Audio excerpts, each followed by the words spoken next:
Sebetulnya terhadap semua perlu mesra. Oke, Dan kita mesra. ya. Cuma ada salah satu Ya. tanda kutip yang merasa sombong. Jadi lebih ke perasaan sombongnya sebenarnya ya. Jadi Sombong maksudnya gimana? Sombong untuk satu putaran itu gimana? salah satu menganggap satu putaran, Ya. dia paling hebat dari yang lainnya. Jadi saya kira kehidupan sehari-hari juga sulit berteman dengan yang sombong. Jadi nggak mungkin juga kita selalu mengajak yang sombong untuk berteman. Jadi sama-sama ini dengan 1 dan 3 tadi ya sama-sama mendoakan.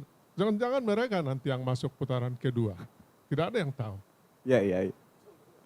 01 dan 03. 0103 yang 2 putaran. Bisa aja. Ya, Kan nggak ada yang tahu. betul. Kalau soal survei, dulu Ahok di atas 60% Ya. dengan Jarod. Tapi sesuatu hal di luar dugaan ada ininya kalah dengan Anies. Anies. Ya. Di Kepri ini juga begitu. Pak Surya Respationo survei kemarin itu juga di atas 50%. Ternyata ya itu juga. Ya. Jadi jangan terlalu berkeyakinan 1 putaran dan yang lainnya. Kalau memang 2 putaran dan bisa 1 dan 3 yang masuk ke putaran kedua. Kenapa enggak 2 dan 3 misalnya dipilihnya 1 dan 3 yang masuk? Harapan kita begitu. Kan kita menunjukkan harapan. Ya. Sama dengan yang beliau singgung tadi, 1 dan 3 hanya ngomong-ngomong katanya. Memang visi ini kan memang baru dibicarakan, belum berbuat. Karena memang Ganjar atau Mahfud tidak di bidang food estate yang gagal itu. Ya. Jadi itu tadi ya, kita ngomong-ngomong dulu. Jadi yang harapkan adalah 1 dan 3. Lebih enak bergandengan tangan yang satu nasib. Gimana Pak Ahmad? Gimana penjelasannya Pak Ahmad? Iya, kalau di politik itu satu lawan sangatlah banyak. Ya. Ya, 1000 kawan sangatlah sedikit. Memang politik ini kan berdinamika.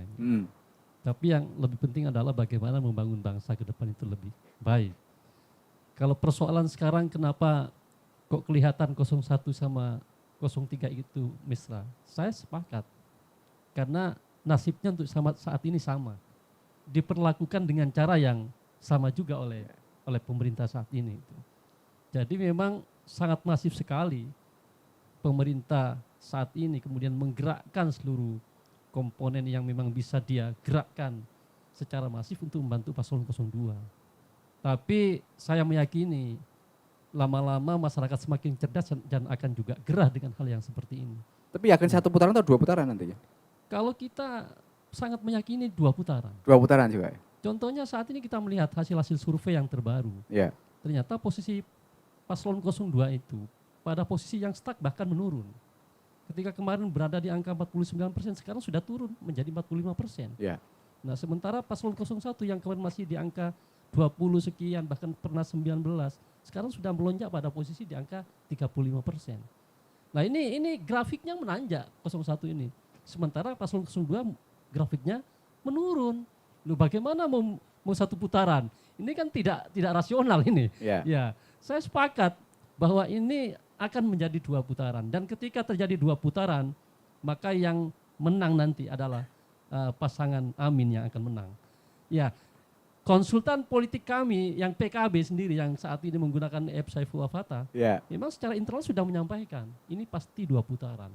Dan kalau terjadi 2 putaran, maka selain 02 siapa yang masuk di putaran yang kedua itulah yang akan memenangkan nanti. Ini apa? Tadi Pak Zahab menyampaikan pengennya 2 putaran itu 1 dan 3. Ya itu mudah-mudahan juga tercapai. Oh mudah-mudahan tercapai. Iya kan? Iya. Nah kan boleh jadi ini. Iya. Walaupun tinggal beberapa saat ke depan ya kan, tinggal 20 hari sekian ke depan itu masih memungkinkan semuanya. Ya kalau melihat grafik ini kan itu akan terjadi seperti yang sudah sampaikan Pak Saad tadi, bagaimana di DKI Jakarta ketika itu. Dan bagaimana juga di Kepri pernah terjadi juga seperti itu. Ya boleh jadi karena mohon maaf ini kalau bicara metodologi kita pahamlah semua. Yeah. Tapi kemudian siapa yang meng-hire, kemudian respondennya siapa yang diambil, itu kan kita tidak tahu. Walaupun mungkin secara metodologi itu bisa dibenarkan itu. Nah, yang objektif itulah yang menjadi bagian yang nanti pedoman kita ya, yang bisa menjadi pedoman kita untuk ke depan bagaimana melakukan pergerakan lebih intensif untuk bisa mendulang suara yang lebih banyak. Nah, dan untuk memenangkan kontestasi ini. Kalau pengennya pengennya itu Ya. yang maju di 2 putaran misal tadi pengen pilih lawan nomor 2 atau nomor 3? Kalau melihat kondisi masifnya pemerintah dengan pola-pola yang mencederai proses demokrasi ini, tentu kami ingin 01 dan 03 yang melaju ke putaran. Wow, memang kompak. Gimana Mas Agus? Gimana nih? Baik, Ya. saya rasa ini menarik, tetapi ini saya nggak nganggap tuduhan, tapi ini a priori lah ya. Ya. Jadi kalau tadi persoalan survei, ya saya sepakat. Mungkin survei itu kadang-kadang tergantung selera, tergantung pemesan. Oke. Tetapi apapun itu ceritanya, saat ini memang masih dinamis. Meskipun dari pihak 02 Prabowo Gibran melihat bahwa saat ini perolehan secara elektabilitas kita cukup tinggi. Bahkan kita cukup yakin dengan menyelesaikan 1 putaran untuk Pilpres ini. Tetapi kalau kemudian tadi dianggap ada keberpihakan pemerintah terhadap pasangan Prabowo Gibran, saya rasa tidak juga. Tidak juga, Kenapa saya sampaikan ini? Karena faktanya sampai hari ini seperti 03, beliau juga seorang gubernur dan seorang Menko Polkam, 03. Kemudian di 01 juga seperti Caimin juga seorang anggota legislatif. Jadi kalau kita bicara tentang keberpihakan pemerintah, saya rasa ini debatable lah. Karena bagaimana ketika kita melalui proses ini di 2014, di 2019. Saya rasa ini juga yang mungkin kami rasakan seperti yang Pak Sahat tadi rasakan. Jadi kita tidak bisa melihat, karena kemudian saat ini ada Gibran menjadi cawapresnya Prabowo, terus kemudian otomatis pemerintah berpihak atau mendukung kepada. Saya rasa ini Tidak seperti itu ya. ini sebuah pandangan yang kurang sempurna. Jadi saya melihat sampai hari ini pemerintah masih tetap objektif kok. Sampai hari ini Pak Jokowi belum menyatakan diri mendukung pada paslon 1, 2, atau 3. Artinya beliau masih stand firm sebagai seorang kepala negara. Dan beliau tidak pernah mengarahkan kepada aparat negara, ASN, sipil, TNI, Polri untuk kemudian mendukung salah satu paslon. Tapi dalam beberapa wawancara kayak Pak Erlangga, Pak Budiari, gimana pilihan Pak Jokowi? Sudah jelas katanya seperti itu. Karena Pak Budiari dan Pak Erlangga itu kan bagian dari tim pemenangan kampanye nasional 02, otomatis akan seperti itu. Oke, ya. Jadi ya. tidak bisa kemudian statement itu dipotong-potong dan disampaikan, karena itu kan menimbulkan sebuah polemik di masyarakat. Ya. Jadi menurut saya kita harus firm bahwa pemerintah tetap harus tegak lurus menjalankan pemerintahan ini tanpa terlibat dalam politik praktis. Dan itu kita sangat yakin.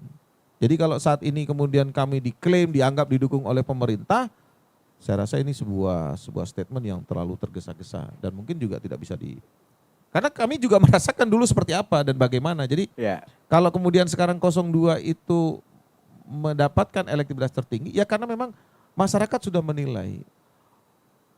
Warga negara Indonesia sudah melihat komitmen Prabowo ketika beliau menjadi Menhan, bergabung di dalam koalisi bersama Pak Jokowi, kemudian membangun sebuah kementerian pertahanan dan menunjukkan kinerjanya dan komitmennya bagi bangsa dan negara. Dan ini yang kemudian menjadi pertimbangan. Dan di satu sisi juga Gibran Rakabuming Raka ini dan mewakili generasi milenial dan Gen Z yang saat ini hampir 50%, 40-50% itu penduduk kita di usia produktif, di usianya Gibran. Jadi ini adalah sebuah anugerah bagi kita untuk kemudian lebih fokus untuk bagaimana memenangkan kontestasi politik ini. Sehingga kita sangat yakin bahwa dengan 1 putaran kita akan selesaikan pemilihan presiden di 2024 ini. Tetap yakin bisa memperoleh 1 putaran? Kami sampai hari ini masih meyakini itu. Berdasarkan data dan berdasarkan assessment yang kita lakukan di beberapa daerah. Ya, terutama daerah-daerah yang berpengaruh ya. Ya, memandang sekarang antara 1 dan 3 sudah mulai tektokan, itu apa reaksinya? Ya saya pikir itu manusiawi karena beliau berdua itu kan sama-sama alumni dari UGM, ya. Jadi ketika mereka dalam forum keagama ya saya pikir namanya alumni dengan alumni biasa lah Ya, gitu kan. ya. Terus kemudian namanya komunikasi politik itu kan dinamis ya Mas ya.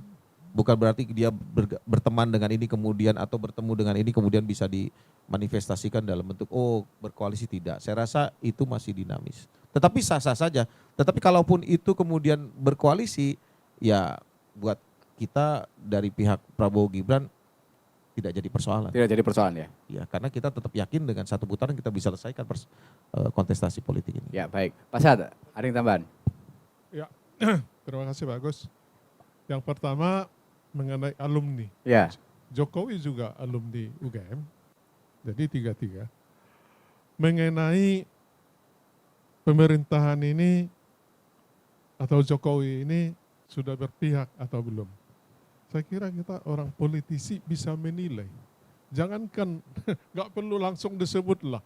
Cara duduk orang aja bisa kita menilai dia pro kepada siapa. Kalau belum bisa juga Pak Agus menilai Jokowi belum berpihak, saya kira udah salah besar. Mungkin Bapak perlu belajar lagi ke aku. Siap, senior. Begitu selesai debat, Jokowi langsung menjadi juru bicara, menyatakan, mengusulkan ke KPU. Janganlah dibuat seperti itu, perlu dievaluasi. Jadi kalau memang beliau netral, ngapain itu mesti diurus, serahkan aja ke KPU. Untung aja KPU masih konsisten, ini sudah ranah kami. Download Tribun X sekarang, menghadirkan lokal menjadi Indonesia.